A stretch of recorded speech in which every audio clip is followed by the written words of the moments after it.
Je m'appelle Pierre-Emmanuel Tétinger, j'ai 60 ans, je suis président du Champagne Tétinger, entreprise familiale française, et je suis heureux de vivre. C'est Reims, ma ville natale, c'est une ville que j'aime, pas trop grande, très humaine, elle est proche de Paris, mais elle a ce caractère de province auquel je tiens. Je suis un provincial à 100%. Quand j'étais enfant, je pense que j'étais totalement rêveur, fainéant jusqu'à la moelle, très personnel. J'ai été pensionnaire toute mon enfance. Ça ne m'a pas coûté, j'adorais la pension. C'était un univers où je me sentais à l'aise. Et puis, j'ai glorieusement rien fait. Mon père Jean Tétinger, qui constitue le grand exemple de ma vie. Mon enfance a été beaucoup marquée par la vie politique de mon père, puisqu'il avait de grandes fonctions. Il était député maire de Reims, puis ensuite président de la commission des finances, puis secrétaire d'État au budget, puis garde des Sceaux, ministre d'État de Pompidou. Et je n'ai fait la connaissance du monde du champagne que plus tard, après mon service militaire.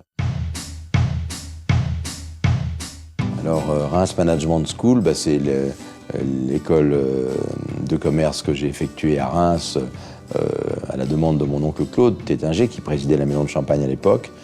Et je lui suis reconnaissant de m'avoir fait faire quelques études, même si j'ai jamais aimé les études, je les ai faites.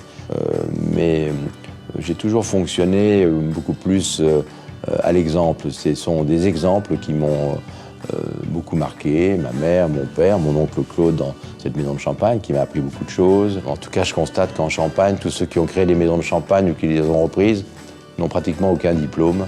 Donc ça me fait réfléchir parfois sur l'entrepreneuriat et le diplôme, ça ne va pas toujours ensemble.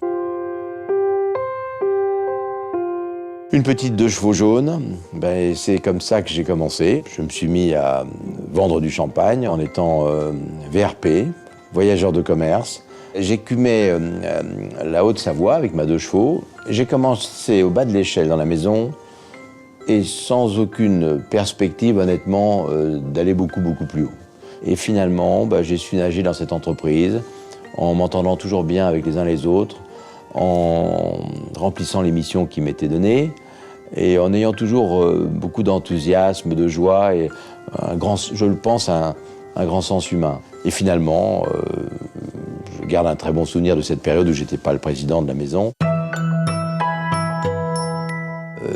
Cette œuvre, si je peux dire, personnelle, commence donc en 1976, quand je rentre dans la maison, mais elle prend un tournant beaucoup plus aigu dans les années 2005-2006, lorsque ma famille décide de revendre tout le groupe familial. Et j'ai vécu cette revente comme un renoncement, une tragédie et quelque chose d'inutile. On peut vendre une société lorsqu'elle ne marche pas, lorsque il n'y a personne pour s'en occuper, mais là, il n'y avait aucune raison de vendre ce groupe. Ma conviction s'est faite petit à petit que si je pouvais sauver les meubles et au moins essayer de racheter une partie de ce groupe, j'essayerais. Et ça s'est présenté puisque le groupe Starwood, qui a racheté l'ensemble de nos activités, 1 an après, a décidé de se séparer du Champagne Tétinger. Ça n'était pas dans son cœur de métier. Et donc là, je me suis porté candidat. Après 1 an de bataille acharnée, j'ai pu acheter, reconquérir ce Champagne Tétinger que j'aimais. Aujourd'hui, la maison marche très bien. Elle s'est beaucoup développée. Nous vendons du champagne dans plus de 120 pays. Notre société exporte 70% de sa production. On en vend beaucoup, bien sûr, donc dans les pays européens. Et maintenant, dans le Nouveau Monde, bien sûr, aux États-Unis et tous les pays alentours, en Russie et tous les pays alentours, en Asie, ça y est, voilà un continent qui est complètement levé à la consommation du champagne, et en Amérique du Sud aussi. Clovis Tétinger, c'est mon fils aîné, et c'est lui maintenant qui parcourt le monde, c'est lui qui fait rayonner et resplendir cette petite étoile de bonheur qui s'appelle Tétinger. Vitali. Il n'y avait plus de Vitali en France quand je l'ai appelé par ce prénom avec mon épouse. Vitali, c'est la lumière intérieure et extérieure de la maison. C'est l'égérie de la maison, elle est sur toutes nos publicités dans le monde. Et elle m'a rejoint comme Clovis.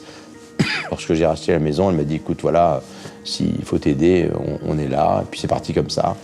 On se voit très peu parce qu'on a tous beaucoup de travail. C'était un grand bonheur de travailler avec mes enfants. On aime bien rire, on aime bien ressembler au champagne.